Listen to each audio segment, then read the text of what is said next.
안녕하세요. 별꽃 낭독입니다. 한국의 신비로운 이야기와 심리 추리. 초자연의 세계로 여러분을 초대합니다. 별빛 아래. 숨겨진 비밀을 함께 풀어볼까요? 지금 시작합니다. 오정민 환자의 죽음 뒤. 김민주는 의료 기록에서 수상한 흔적을 발견했다. 이 작은 단서는 거대한 병원 내부에 은폐된 비밀을 향한 첫걸음이었다. 오정민 씨의 싸늘한 죽음은 김민준 인턴의 마음에 깊은 그림자를 드리웠다. 병원 측의 공식 발표는 재기치 않은 의료사고와 매우 드문 합병증이라는 말로 모든 것을 덮으려 했지만 김민준의 직감은 끊임없이 뭔가 잘못되었다고 속삭였다. 그의 눈앞에서 생생하게 벌어졌던 오정민 씨의 급격한 악화 과정과 그를 둘러싼 의료진의 미묘한 행동들은 병원의 공식적인 설명으로는 도저히 납득할 수 없는 퍼즐 조각들이었다. 김민주는 그 퍼즐 조각들을 다시 한번 맞춰보기 시작했다. 그의 마음속에서는 단순한 의문이 점차 확신에 가까운 의심으로 변해가고 있었다. 이 의심은 단순한 불안감을 넘어 거대한 진실의 그림자가 드리워진 듯한 불길한 예감이었다. 오정민 씨의 사망 후 김민주는 자신도 모르게 그의 의료 기록지를 다시 들여다보고 싶은 충동에 사로잡혔다. 의사로서 그는 객관적인 증거를 통해 진실을 파악해야 한다고 생각했다. 자신이 놓쳤던 단서가 혹은 병원이 숨기려 하는 진실의 조각이 그 빽빽한 기록들 어딘가에 숨어 있을지도 모른다는 생각이었다. 퇴근 후 모두가 잠든 깊은 밤. 김민주는 조용히 인턴실 컴퓨터 앞에 앉았다. 늘 하던 대로 전산 시스템에 접속하여 오정민 씨의 차트를 검색했다. 하지만 그의 예상과는 달리 오정민 씨의 전자의료 기록, EMR은 결람 불가 상태로 표시되어 있었다. 화면에는 환자 사망 후 기록은 봉인되어 상위 부서의 승인이 필요합니다라는 문구가 떴다. 김민주는 자신의 눈을 비볐다. 보통 환자가 사망하더라도 담당 의사가 기록을 열람하는 데는 큰 문제가 없었다. 특히 인턴으로서 직접 환자를 돌봤던 경우라면 더더욱 그랬다. 그는 당혹감에 어찌할 바를 몰랐다. 혹시 자신이 시스템을 잘못 조작했나 싶어 여러 번 다시 시도해봤지만 결과는 똑같았다. 열람 불가. 다음 날 아침 김민주는 행정팀 직원에게 조심스럽게 오정민 씨의 차트 접근 권한에 대해 문의했다. 직원은 김민준의 말을 듣자마자 굳은 표정으로 변했다. 아, 그 환자분 기록은 현재 봉인 상태라서요. 열람하시려면 정식 절차를 밟으셔야 합니다. 해당 진료과장님과 병원장님의 승인이 필요하고 사유도 명확해야 합니다. 직원은 복잡한 서류 양식을 내밀며 난처한 표정을 지었다. 김민주는 속으로 한숨을 쉬었다. 과장과 병원장 승인이라니. 사실상 인턴인 자신이 접근하기란 불가능에 가까운 일이었다. 일반적인 경우라면 간호 기록 정도는 바로 확인할 수 있게 해주는 것이 보통이었다.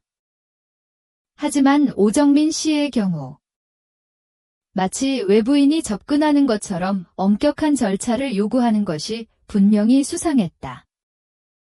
동료 인턴들도 그의 말을 듣고 고개를 갸웃하며 특이한 경우라고 말했다. 이 병원 시스템에서 오정민 씨의 기록만 특별하게 관리되고 있다는 사실은 무엇을 의미하는 것일까? 병원이 의도적으로 무언가를 숨기려 한다는 불길한 예감이 그의 마음속에 자리 잡았다. 이러한 봉쇄와 수상한 접근 제한은 김민준에게 병원이 무엇인가를 필사적으로 숨기고 있다는 강력한 확신을 안겨주었다. 김민준은 이대로 포기할 수 없었다. 어떻게든 오정민 씨의 기록을 봐야 했다. 그는 우회적인 방법을 찾아냈고 어렵게 확보한 오정민 씨의 의료 기록 일부를 밤마다 인턴실에서 펼쳐들었다. 완전한 기록은 아니었지만 그가 직접 보고 작성했던 간략한 메모나 동료 인턴들에게서 얼핏 들었던 내용들과 대조해볼 수 있는 정도의 자료였다. 비 내리는 소리가 창밖에서 들려왔고 긴장감 속에서 그의 타이핑 소리만 공간을 채웠다. 첫 번째로 그의 눈길을 사로잡은 것은 약물 투여 기록이었다. 오정민 씨가 시술을 마치고 병실로 돌아온 직후 담당 간호사가 항생제를 준비하는 것을 김민준은 분명히 보았다. 그리고 곧바로 투여되었을 것이라고 기억했다. 하지만 공식 기록지에는 항생제의 첫 투여 시간이 김민준의 기억보다 약 30분가량 늦게 기록되어 있었다. 30분이라는 시간은 대수롭지 않을 수도 있지만 감염이 의심되는 상황에서 항생제 투여가 지연되었다는 것은 심각한 과실이었다. 누군가 이 지연 사실을 숨기기 위해 기록을 조작했을 가능성이 농후했다. 해열제 투여 기록도 석연치 않았다. 오정민 씨는 시술 후 몇 시간 뒤부터 미열이 나기 시작했고 밤에는 고열로 힘들어했다.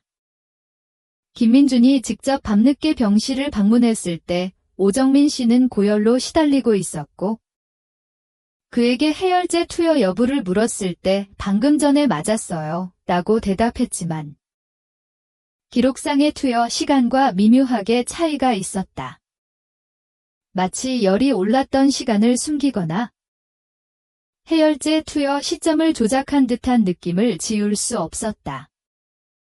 간호 기록지 또한 문제였다. 오정민 씨는 밤새 오한과 통증으로 잠 못 이루고 괴로워했으며 호흡도 가빠지고 안색도 창백했다. 이 모든 증상들은 간호 기록지에 상세히 기록되어야 할 위급 신호였다. 그러나 간호 기록지에는 환자 다소 불편감 호소하였으나 안정적임 발열있으나 해열제 투여 후 호전됨 등으로 비교적 가볍게 기록되어 있었다. 급격히 악화되던 오정민 씨의 실제 상태에 비하면 너무나도 축소되거나 왜곡된 듯한 내용이었다. 간호사들은 분명히 환자의 위급한 상태를 보고했지만 그 보고 내용이 기록될 때 심각성이 의도적으로 희석된 듯한 인상을 지울 수 없었다. 나아가 김민준은 차트에서 일부 중요한 검사 결과지들이 누락되거나 혹은 교묘하게 수정되어 있는 흔적을 발견했다.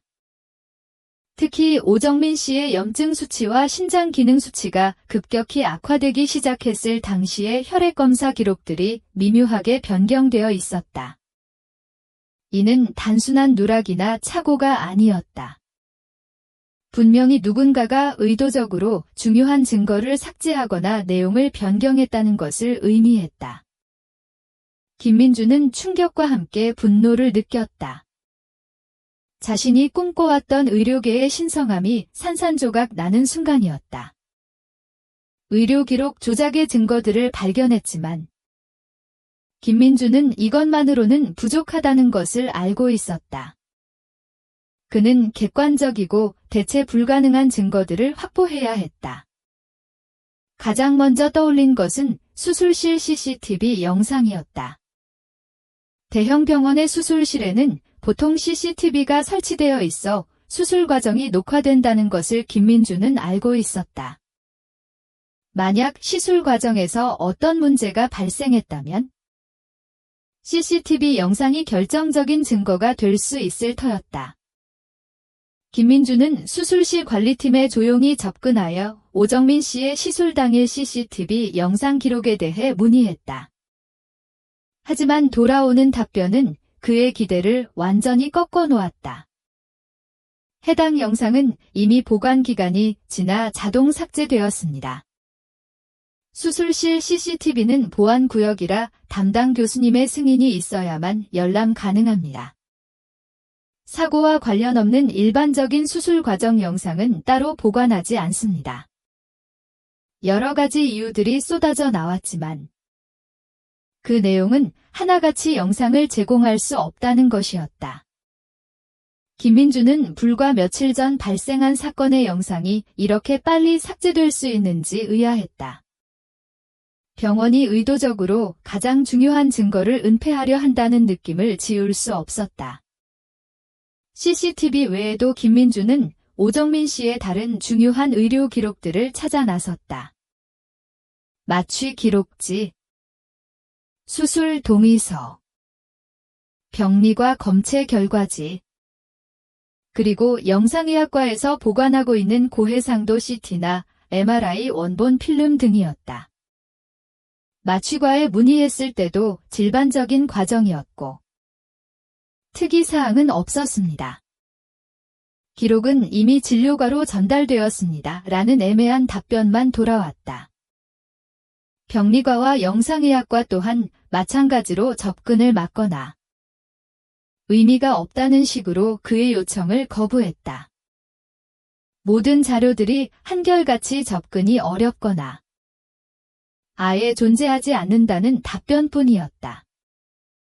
이 모든 방해 공작들은 김민준에게 차갑게 다가왔다. 그는 자신이 마치 거대한 거미줄에 걸린 듯한 기분이었다. 가는 곳마다 벽에 부딪혔고 만나는 사람마다 입을 굳게 다물거나 애매모호한 답변으로 그를 회피했다. 병원 내부의 모든 부서가 마치 한 몸처럼 움직이며 오정민 씨의 죽음과 관련된 모든 증거를 감추려 하는 듯 했다. 이는 단순한 우연이 아니었다. 병원 내부에 강력하고 조직적인 은폐 세력이 존재한다는 것을 김민주는 확신하게 되었다. 모든 증거들이 의도적으로 제거되거나 접근 불가능하게 만들어지고 있었다. 이러한 증거들의 부재는 오히려 무언가 숨겨진 것이 있다는 강력한 증거처럼 느껴졌다. 김민주는 이 모든 미묘한 불일치, 숨겨진 기록들, 그리고 증거들의 부재가 오정민 씨의 죽음이 단순한 사고를 넘어선다는 것을 명백하게 보여준다고 생각했다. 단순한 실수는 은폐될 수는 있어도 이렇게까지 치밀하게 기록이 조작되고 증거가 사라지는 것은 아니었다. 이 모든 정황은 이 사건의 배후에 단순한 의료 과실을 넘어선 더 복잡하고 어두운 진실이 숨겨져 있음을 시사했다. 김민준의 직감은 단순한 불안감을 넘어 이제 흔들리지 않는 확신으로 변해갔다. 그는 이 모든 것이 누군가의 의도적인 조작과 은폐의 결과라고 믿게 되었다. 오정민 씨의 사망 사건 이후 김민준 인턴은 병원 내부에서 미묘하고도 불길한 변화의 조짐을 느끼기 시작했다. 그의 직감은 이 사건이 단순한 의료 사고가 아니며 병원 내부의 누군가가 진실을 은폐하려 한다는 강력한 신호를 보내고 있었다. 그는 자신이 목격하고 의심하는 모든 것들을 확인하고 싶었지만 병원이라는 거대한 조직은 침묵이라는 두꺼운 벽으로 그를 가로막고 압박해왔다. 이 침묵과 압력은 김민준의 의지를 시험하는 동시에 그가 쫓는 그림자의 실체가 얼마나 거대한지를 보여주는 증거가 되었다. 동료들의 회피와 굳게 닫힌 입. 오정민 씨의 사망 소식은 병원 전체에 빠르게 퍼져나갔다. 그러나 그 죽음을 이야기하는 사람은 아무도 없었다. 마치 존재해서는 안 될 비밀처럼. 오정민 씨의 이름은 의료진들 사이에서 금기어가 되었다. 김민주는 이 이상한 분위기를 가장 먼저 느낀 사람이었다. 그는 자신이 직접 돌보던 환자가 눈앞에서 허망하게 죽어갔다는 사실을 도저히 받아들일 수 없었고, 이 죽음의 이면에 분명히 무언가가 숨겨져 있다고 확신했다. 그래서 그는 동료들에게, 선배들에게, 심지어 간호사들에게조차 조심스럽게 이야기를 꺼내보려 했다.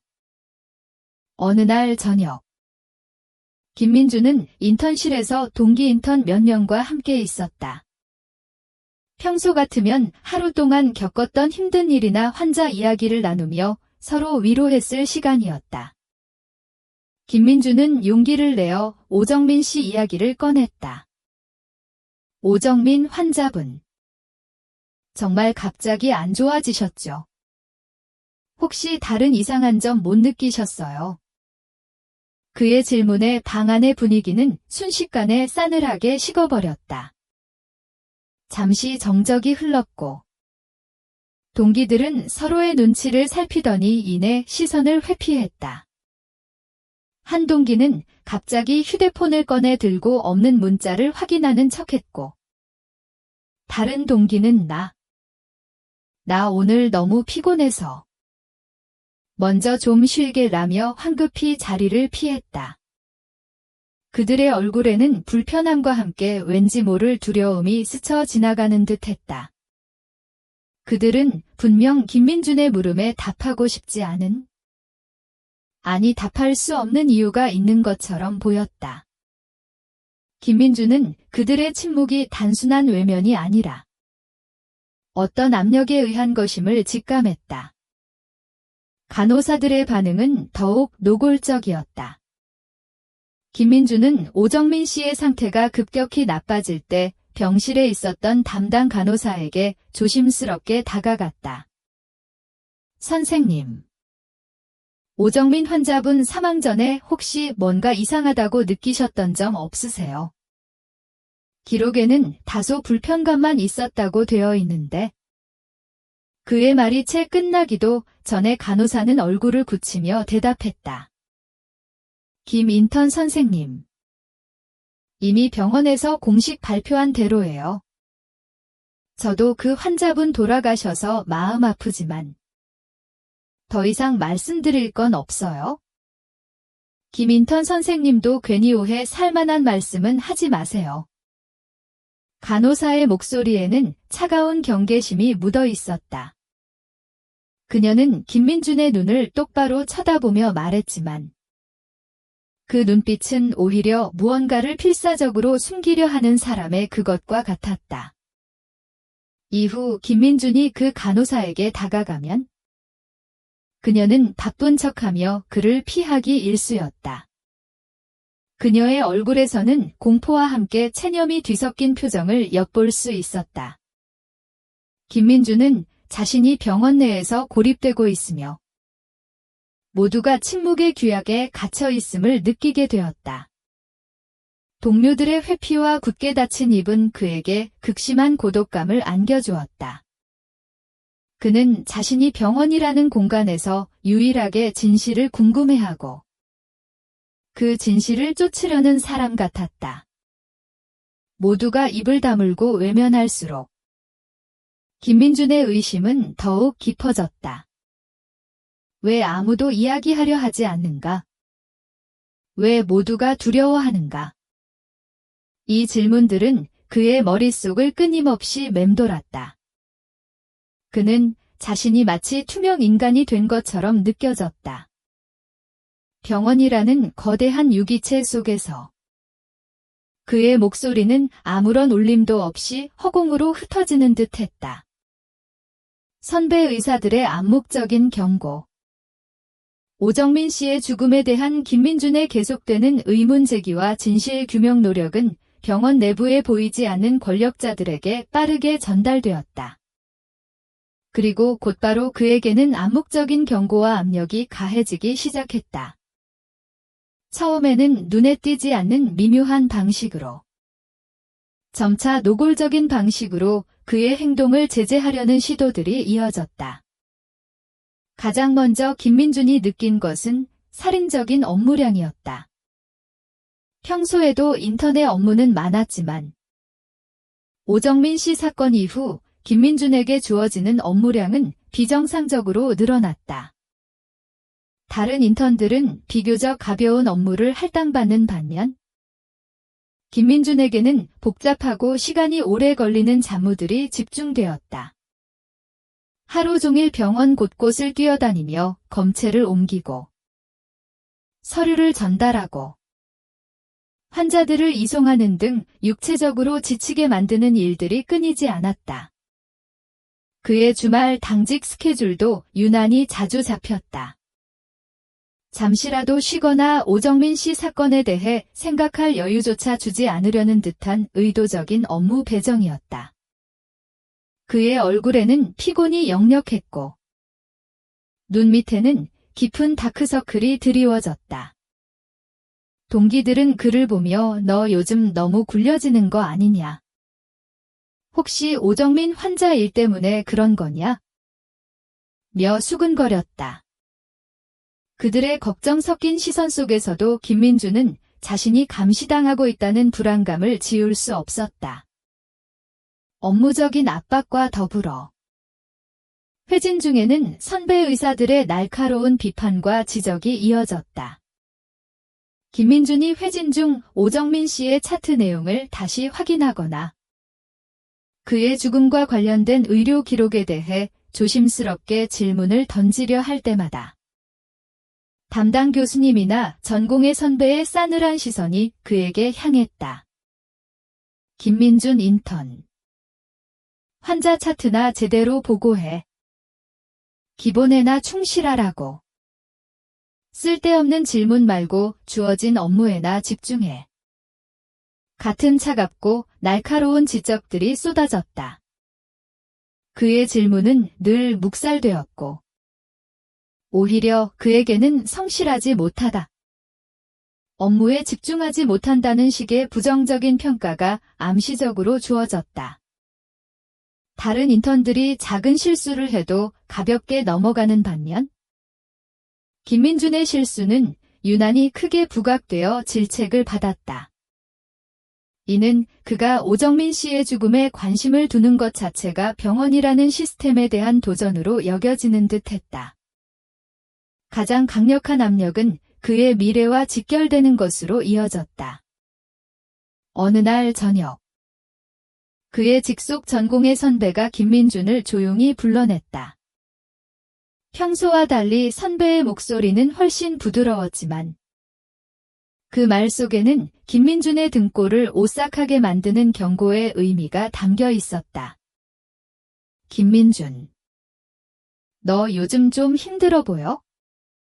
혹시 오정민 환자 일 때문에 신경 쓰이는 거냐? 선배는 그의 어깨를 두드리며 말했다. 인턴 평가는 내가 이 병원에서 어떻게 생활하느냐에 따라 달라져. 그리고 그 평가는 내가 나중에 어떤 과를 지원할지, 어느 병원에서 일하게 될지에 아주 중요한 영향을 미쳐. 선배는 잠시 말을 멈췄다가 다시 입을 열었다. 어떤 일은 그냥 모르는 게 약일 때도 있어. 특히 병원이라는 곳에서는 말이야. 너무 깊이 파고들면 너만 다쳐. 이 말은 김민준에게는 단순한 조언이 아니었다. 그것은 그의 의사 인생 전체를 위협하는 직접적인 경고였다. 인턴 평가는 레지던트 지원의 결정적인 요소였고, 그 평가가 좋지 않으면 원하는 과에 갈 수 없을 뿐만 아니라 아예 다른 병원에서의 길이 막힐 수도 있었다. 블랙리스트라는 단어가 그의 머릿속을 스쳤다. 의료계는 좁은 바닥이었다. 이 대형 병원에서 찍히면 다른 병원에서도 그 소문이 돌지 않으리라는 보장이 없었다. 김민준은 자신이 오랫동안 꿈꿔왔던 의사의 길이 한순간에 무너질 수도 있다는 현실적인 두려움에 사로잡혔다. 병원 고위층의 감시와 통제. 김민준이 오정민 씨의 의료 기록 조작 의혹을 파헤치고 병원 내부 관계자들에게 접근하려 시도하자 병원 고위층은 그의 행동을 감지하고 즉각적으로 감시와 통제에 들어갔다. 처음에는 미묘하고 알 수 없는 방식으로 시작되었지만 점차 노골적이고 조직적인 방해 공작으로 이어졌다. 김민주는 자신이 끊임없이 감시당하고 있다는 섬뜩한 느낌을 지울 수 없었다. 그는 병원 복도를 걸어갈 때마다 뒤통수가 따가웠다. 마치 누군가 자신을 지켜보고 있는 것 같았다.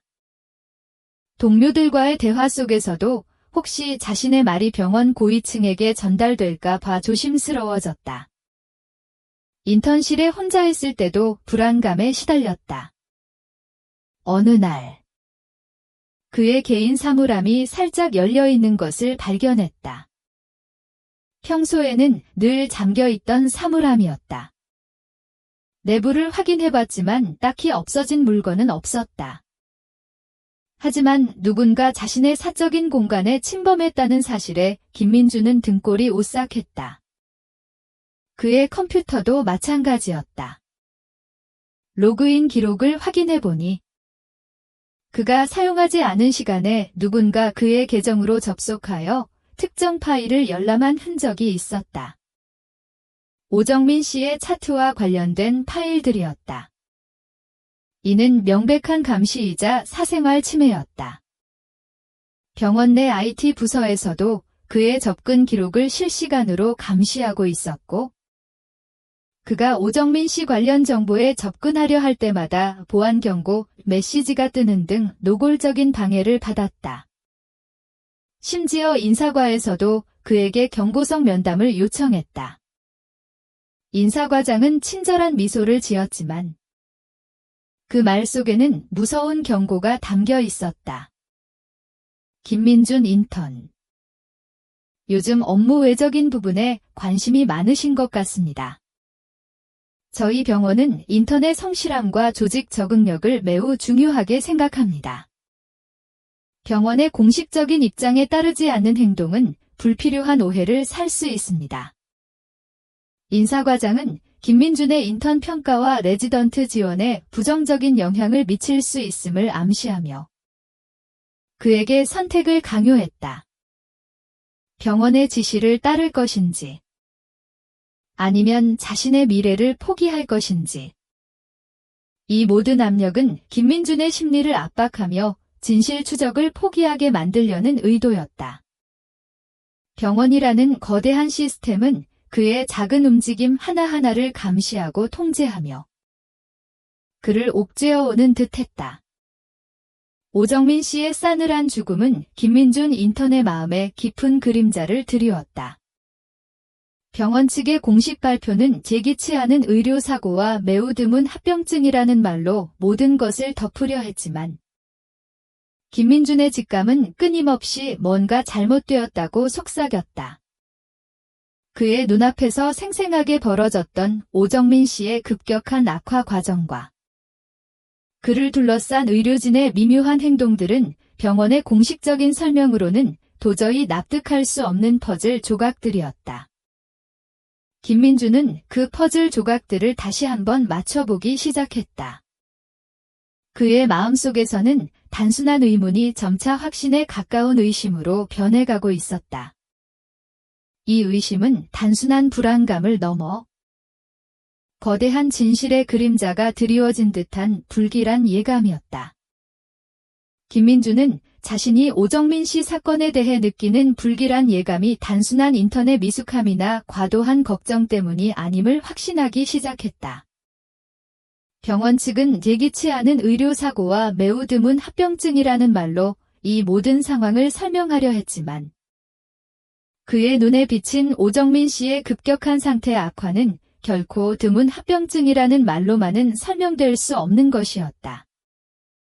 오히려 이 모든 과정은 누군가에 의해 의도적으로 촉발되었거나 혹은 중대한 과실이 은폐되고 있다는 강력한 증거처럼 느껴졌다. 김민주는 자신의 기억과 병원의 공식 발표, 그리고 의료 기록의 불일치를 하나하나 대조하며 진실의 파편들을 모으기 시작했다. 오정민 씨는 시술 전까지 매우 건강한 상태였다. 젊은 나이에 특별한 기저 질환도 없었고 규칙적인 생활을 해왔다. 만성 피로와 소화 불량으로 병원을 찾았지만 조기에 발견된 질환은 완치 가능성이 매우 높다는 담당 주치의의 확신 어린 말로 그와 가족들을 안심시켰다. 혈액검사 수치는 안정적이었고 영상검사에서도 특별한 위험 신호는 없었다. 그야말로 교과서적인 기후를 보이던 환자였다. 김민주는 매일 아침 오정민 씨의 병실을 찾아 활력 징후를 확인하고 그의 밝아지는 표정을 보며 보람을 느꼈다. 그에게 오정민 씨는 인턴으로서 첫 성공적인 치료 사례 중 하나가 될 터였다. 그런데 시술 직후부터 그의 몸은 마치 시한폭탄이 터진 것처럼 급격히 무너져 내렸다. 처음에는 미열과 오한이 전부였다. 저녁 회진 때 37. 5도라는 미열을 확인했을 때만 해도 시술 후 피로 때문이겠지라고 생각했다.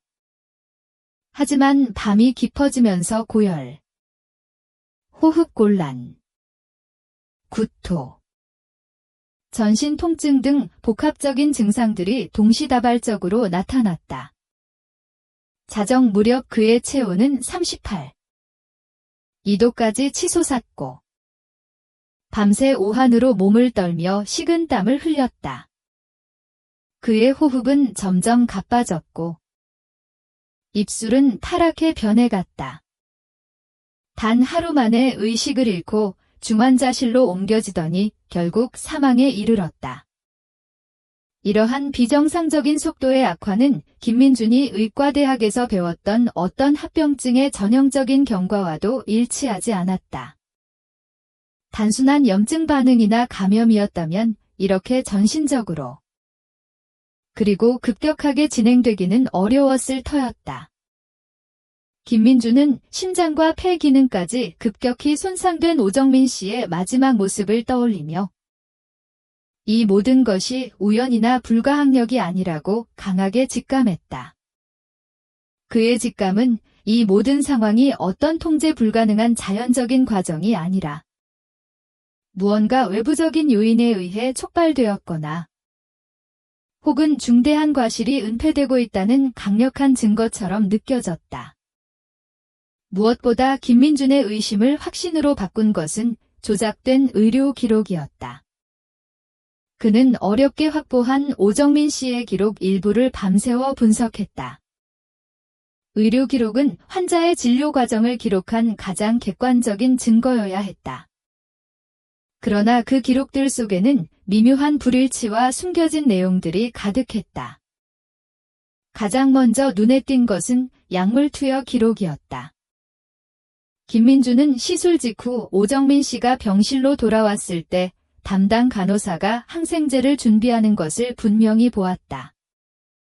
그리고 곧바로 투여되었을 것이라고 기억했다. 하지만 공식 기록지에는 항생제의 첫 투여 시간이 김민준의 기억보다 약 30분가량 늦게 기록되어 있었다.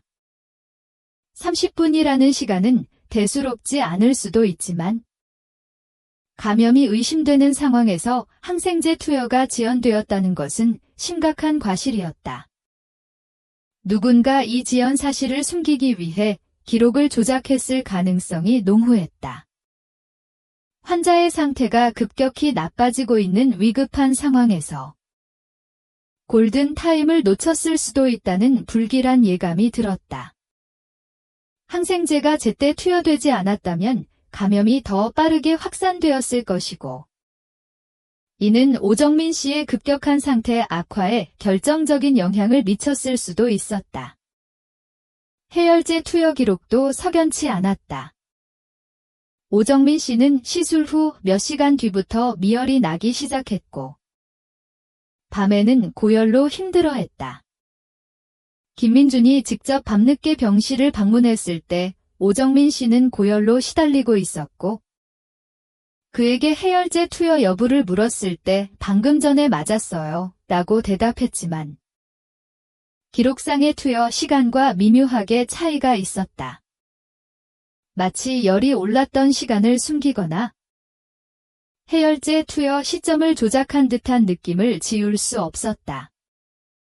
환자의 고열이 장시간 지속되었음에도 불구하고 기록상으로는 해열제 투여로 비교적 빠르게 조절된 것처럼 꾸며져 있었다. 이는 환자 상태의 심각성을 의도적으로 축소하려는 시도로 보였다. 열이 잡히지 않는 상황을 숨기려 했다는 것은 의료진이 상황을 제대로 통제하지 못했음을 인정하지 않으려 했거나 혹은 더 큰 문제의 징후를 은폐하려 했다는 의미로 해석될 수 있었다. 간호기록지 또한 문제였다. 오정민 씨는 밤새 오한과 통증으로 잠 못 이루고 괴로워했으며 호흡도 가빠지고 안색도 창백했다. 이 모든 증상들은 간호기록지에 상세히 기록되어야 할 위급 신호였다. 그러나 간호기록지에는 환자 다소 불편감 호소하였으나 안정적임, 발열 있으나 해열제 투여 후 호전됨 등으로 비교적 가볍게 기록되어 있었다. 급격히 악화되던 오정민 씨의 실제 상태에 비하면 너무나도 축소되거나 왜곡된 듯한 내용이었다. 간호사들은 분명히 환자의 위급한 상태를 보고했지만 그 보고 내용이 기록될 때 심각성이 의도적으로 희석된 듯한 인상을 지울 수 없었다. 마치 병원 측에서 오정민 씨의 상태 악화가 예상보다 심각했다는 사실을 숨기려 했던 것처럼 느껴졌다. 이는 단순히 간호 기록의 부실을 넘어 조직적인 은폐의 일환으로 보였다. 환자의 위급 상황을 제대로 보고하지 않거나 축소하여 기록했다는 것은 의료진의 책임 회피와 직결되는 문제였다. 나아가 김민주는 차트에서 일부 중요한 검사 결과지들이 누락되거나 혹은 교묘하게 수정되어 있는 흔적을 발견했다. 특히 오정민 씨의 염증 수치와 신장 기능 수치가 급격히 악화되기 시작했을 당시의 혈액검사 기록들이 미묘하게 변경되어 있었다. 혈액검사 결과는 환자의 몸 안에서 어떤 일이 벌어지고 있는지를 가장 객관적으로 보여주는 지표였다. 그 수치들이 조작되었다는 것은 병원이 환자의 실제 상태를 의도적으로 숨기려 했다는 명백한 증거였다. 이는 단순한 누락이나 착오가 아니었다. 분명히 누군가가 의도적으로 중요한 증거를 삭제하거나 내용을 변경했다는 것을 의미했다.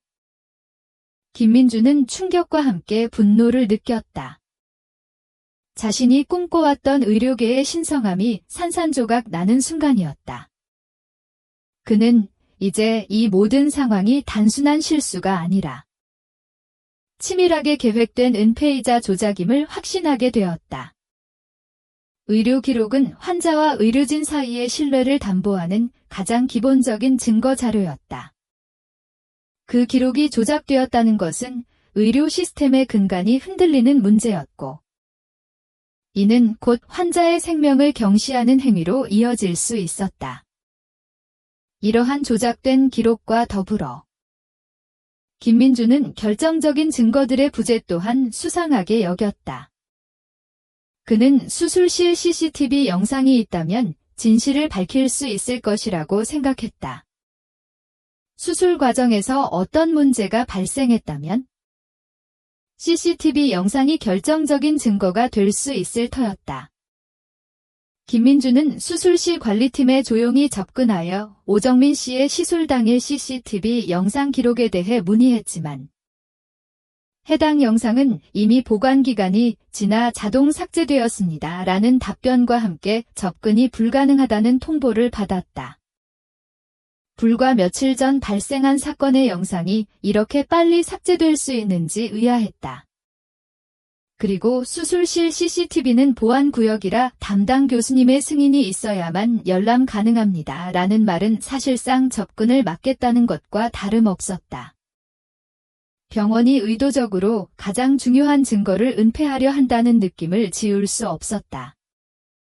가장 중요한 순간의 기록이 사라졌다는 것은 무언가 감추고 싶은 것이 있었다는 강력한 증거였다. CCTV 외에도 김민주는 오정민 씨의 다른 중요한 의료 기록들을 찾아 나섰다. 마취 기록지, 수술 동의서, 병리과 검체 결과지, 그리고 영상의학과에서 보관하고 있는 고해상도 CT나 MRI 원본 필름 등이었다.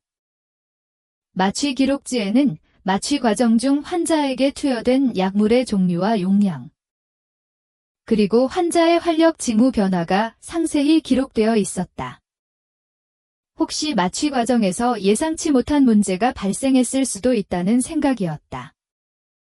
그러나 마취과에 문의했을 때도 일반적인 과정이었고 특이사항은 없었습니다. 기록은 이미 진료과로 전달되었습니다. 라는 애매한 답변만 돌아왔다. 병리과 검체 결과지도 마찬가지였다. 오정민 씨의 질환 진단을 위해 조직검사를 진행했고 그 결과는 병리과에서 보관하고 있을 터였다. 혹시 병리과 판독 과정에서 어떤 중요한 소견이 누락되거나 왜곡되었을 가능성도 배제할 수 없었다. 하지만 병리과에서는 이미 최종 보고서가 나갔고 추가적인 확인은 의미가 없다며 김민준의 접근을 막았다. 영상의학과에서도 CT나 MRI 원본 필름 열람을 거부했다. 이미 판독이 끝난 자료이고 새로운 소견은 없습니다. 더 이상 환자 기록을 열어볼 필요가 있습니까? 담당 직원의 목소리에는 불필요한 일에 왈가불가하지 말라는 듯한 짜증 섞인 기색이 역력했다. 이 모든 방해 공작들은 김민준에게 차갑게 다가왔다. 그는 자신이 마치 거대한 거미줄에 걸린 듯한 기분이었다. 가는 곳마다 벽에 부딪혔고 만나는 사람마다 입을 굳게 다물거나 애매모호한 답변으로 그를 회피했다. 병원 내부의 모든 부서가 마치 한 몸처럼 움직이며 오정민 씨의 죽음과 관련된 모든 증거를 감추려 하는 듯 했다. 이는 단순한 우연이 아니었다. 병원 내부에 강력하고 조직적인 은폐 세력이 존재한다는 것을 김민주는 확신하게 되었다. 모든 증거들이 의도적으로 제거되거나 접근 불가능하게 만들어지고 있었다. 이러한 증거들의 부재는 오히려 무언가 숨겨진 것이 있다는 강력한 증거처럼 느껴졌다. 김민주는 이 모든 미묘한 불일치, 숨겨진 기록들, 그리고 증거들의 부재가 오정민 씨의 죽음이 단순한 사고를 넘어선다는 것을 명백하게 보여준다고 생각했다. 단순한 실수는 은폐될 수는 있어도 이렇게까지 치밀하게 기록이 조작되고 증거가 사라지는 것은 아니었다. 이 모든 정황은 이 사건의 배후에 단순한 의료 과실을 넘어선 더 복잡하고 어두운 진실이 숨겨져 있음을 시사했다. 김민준의 직감은 단순한 불안감을 넘어 이제 흔들리지 않는 확신으로 변해갔다. 그는 이 모든 것이 누군가의 의도적인 조작과 은폐의 결과라고 믿게 되었다. 김민주는 오정민 씨의 죽음을 둘러싼 병원의 필사적인 은폐 시도를 목격하면서 이 사건이 단순한 의료진 개인의 과실을 숨기려는 차원을 넘어섰다는 것을 직감했다. 병원이라는 거대한 조직이 이렇게까지 나서서 진실을 덮으려 하는 데에는 분명히 더 크고 복잡한 이유가 있을 터였다. 그의 의심은 점차 거대한 이권과 명예라는 키워드로 모아졌다. 이 병원은 단순한 의료기관이 아니었다. 대한민국 최고의 대학병원 중 하나로서 그 명성과 이미지는 곧 막대한 재정적 이익과 직결되는 문제였다. 먼저, 병원의 명성이 가장 큰 이해관계로 얽혀 있었다. 이 병원은 수십 년간 쌓아 올린 명성과 신뢰를 바탕으로 수많은 환자들을 유치하고 있었다.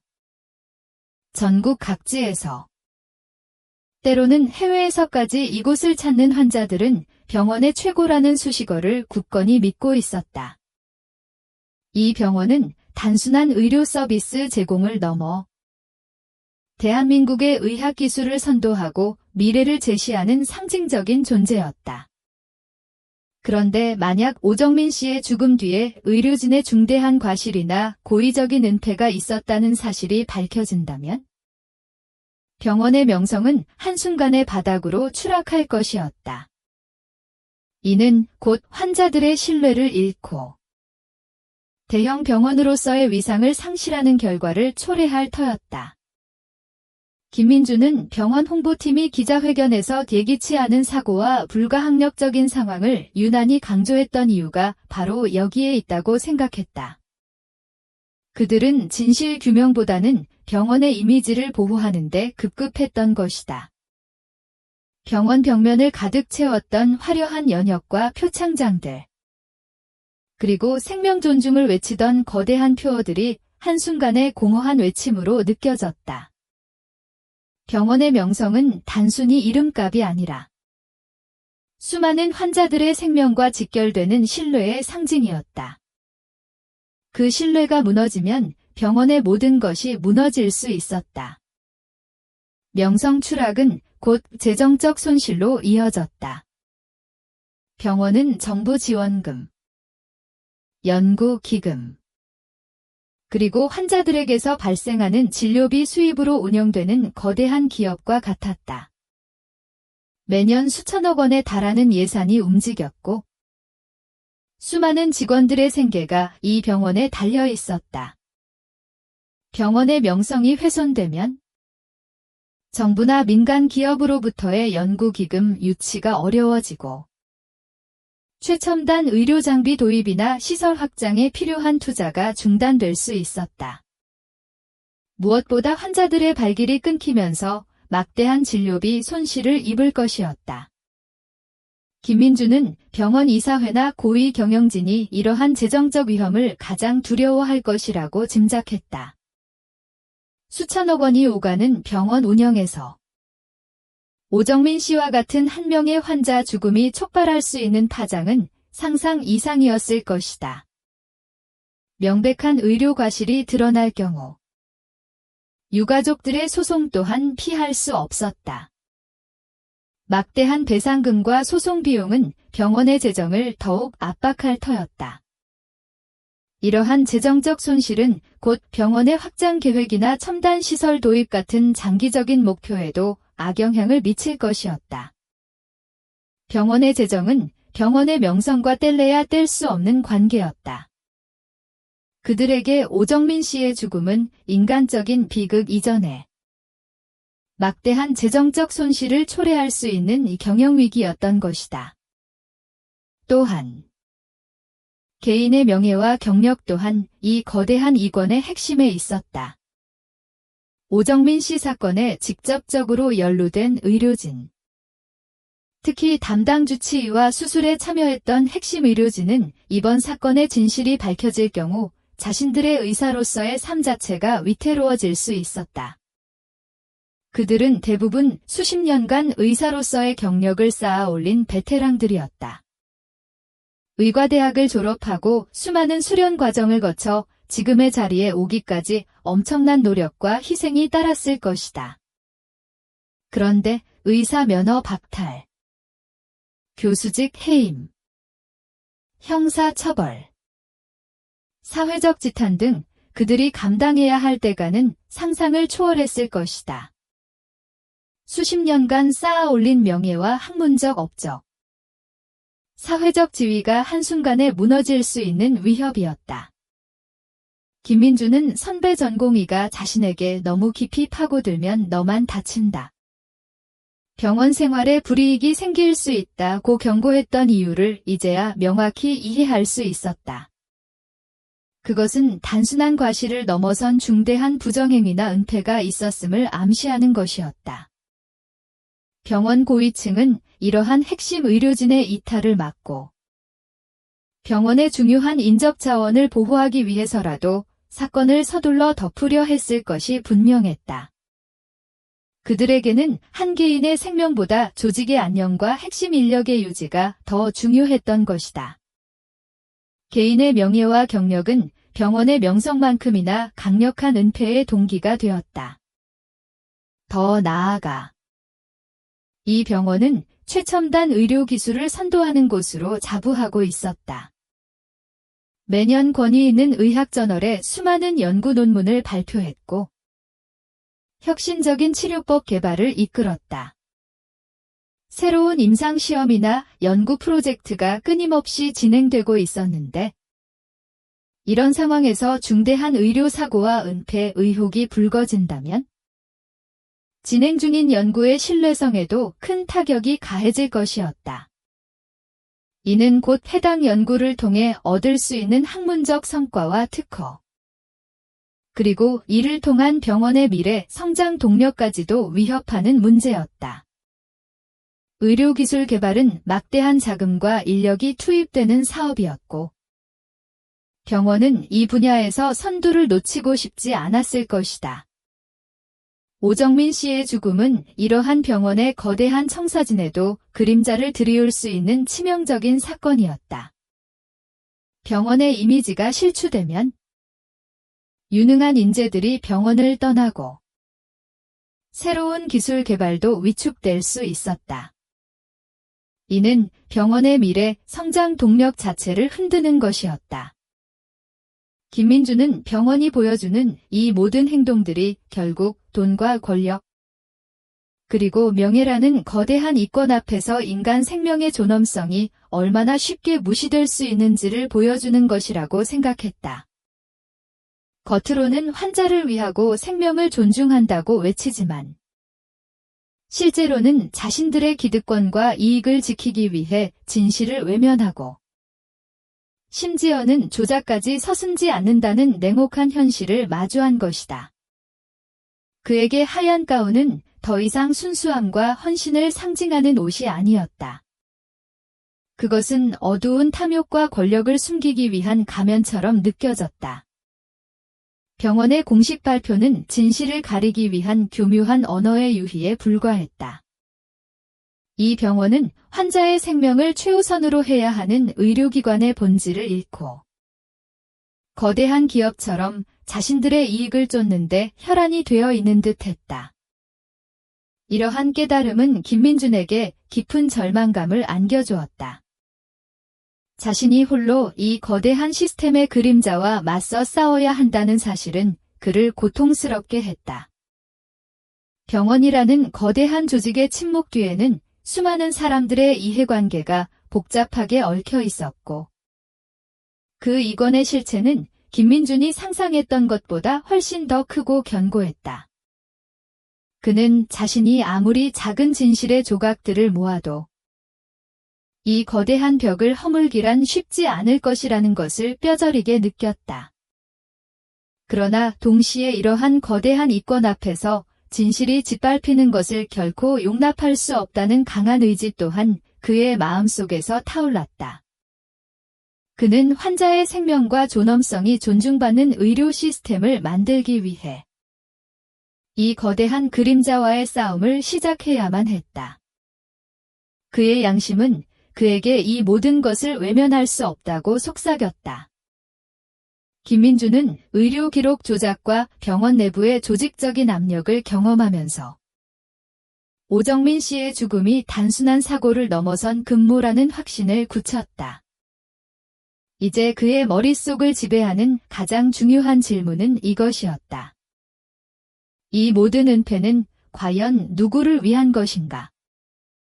이 거대한 거짓말의 수혜자가 누구인지, 그리고 그들이 왜 이렇게까지 진실을 덮으려 하는지 그 실체를 파악해야만 했다.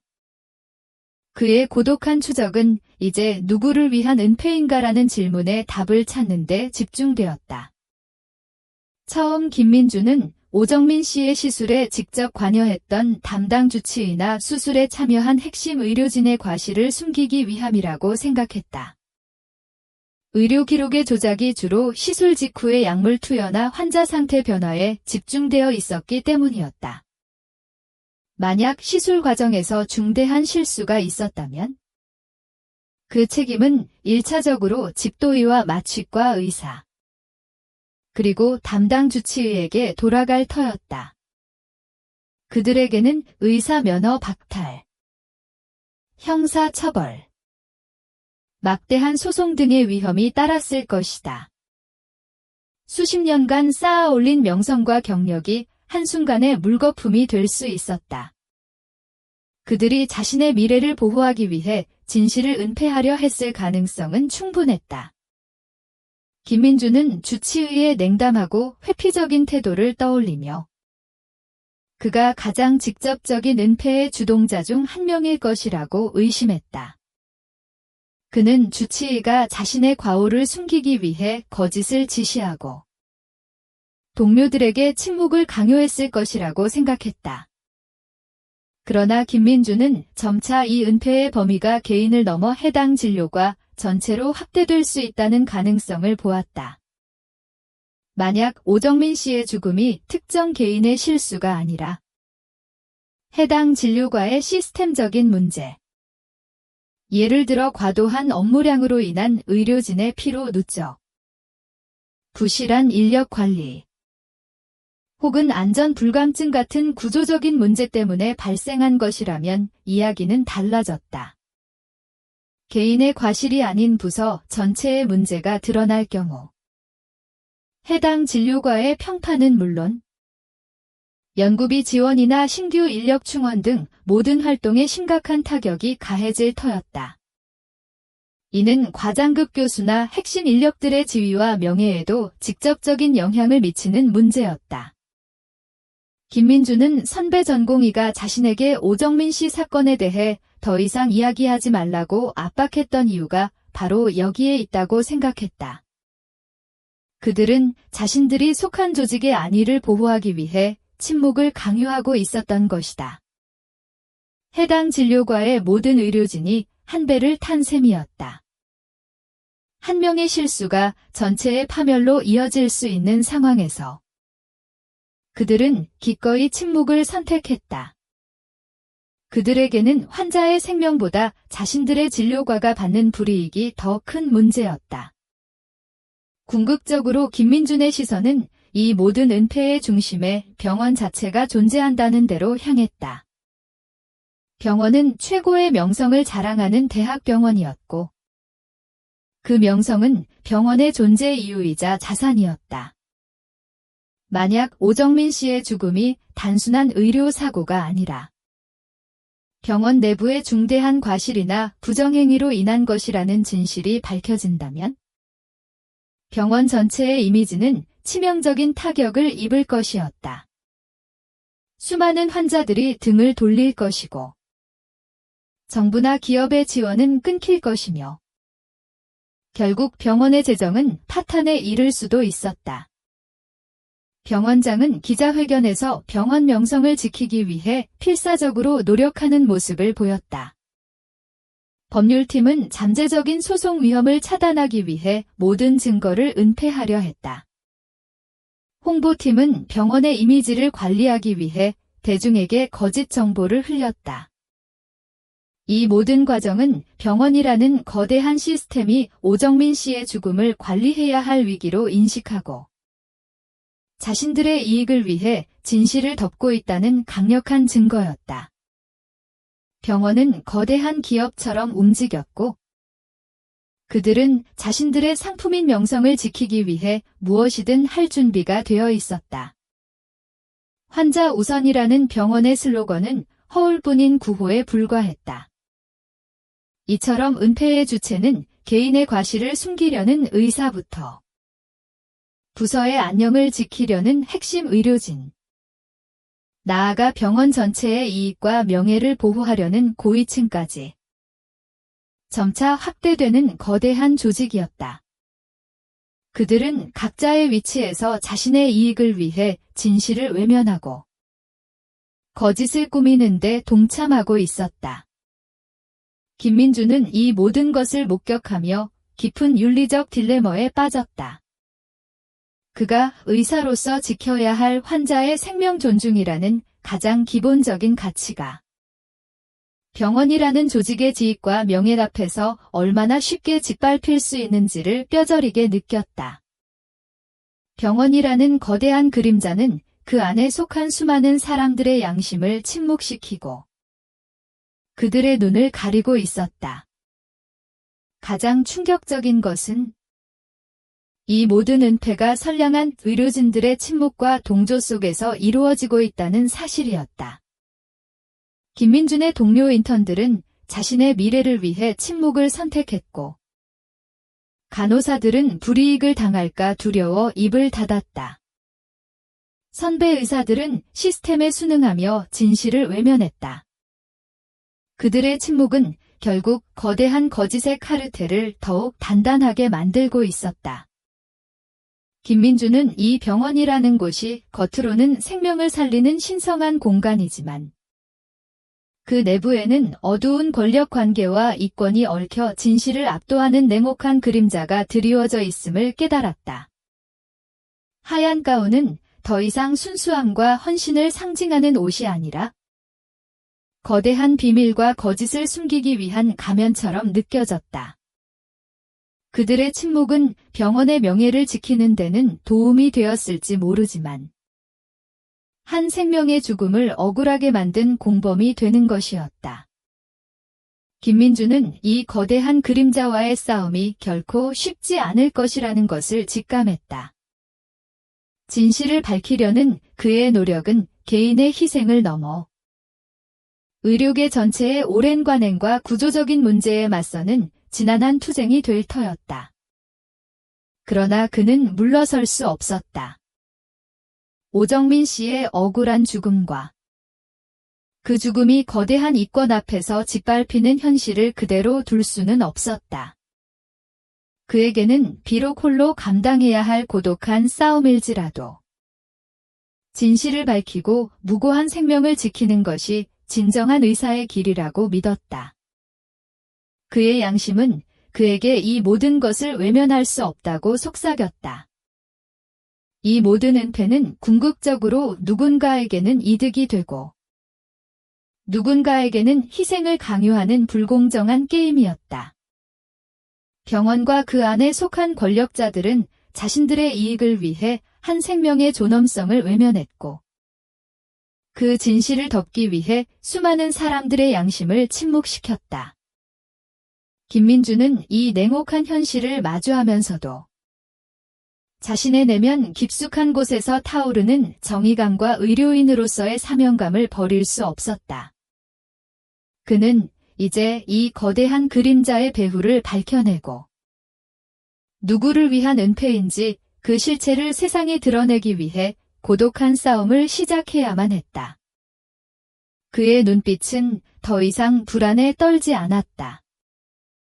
불길한 예감은 이제 단단한 의지로 바뀌었고 그의 심장은 미지의 진실을 향해 뜨겁게 뛰고 있었다.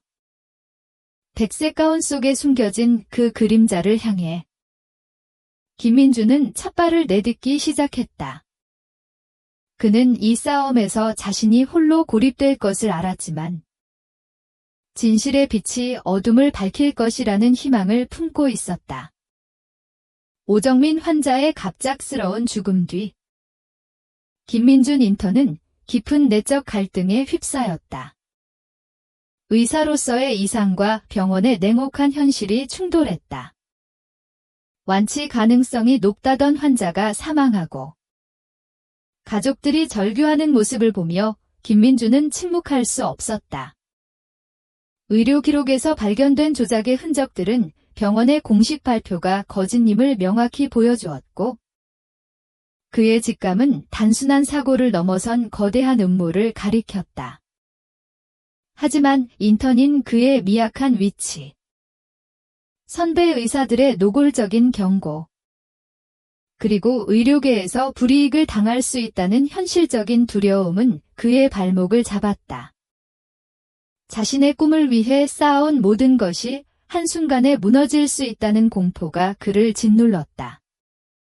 김민준은 자신이 거대한 병원 시스템에 홀로 맞서야 한다는 것을 절감했다.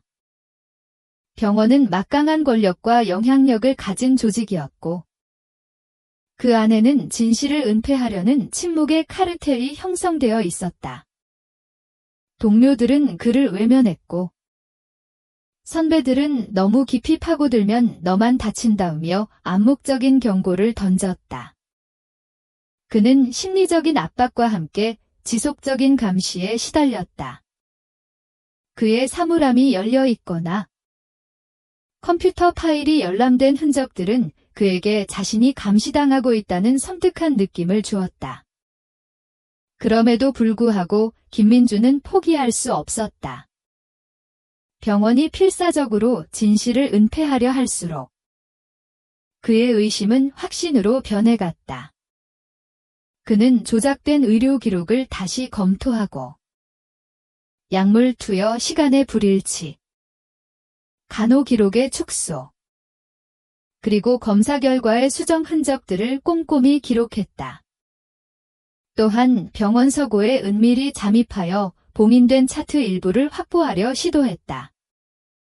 수술실 CCTV 영상이나 다른 중요 증거들은 이미 삭제되거나 접근이 차단되었지만 이러한 방해 공작 자체가 병원 내부에 숨겨진 중대한 진실이 있음을 증명했다.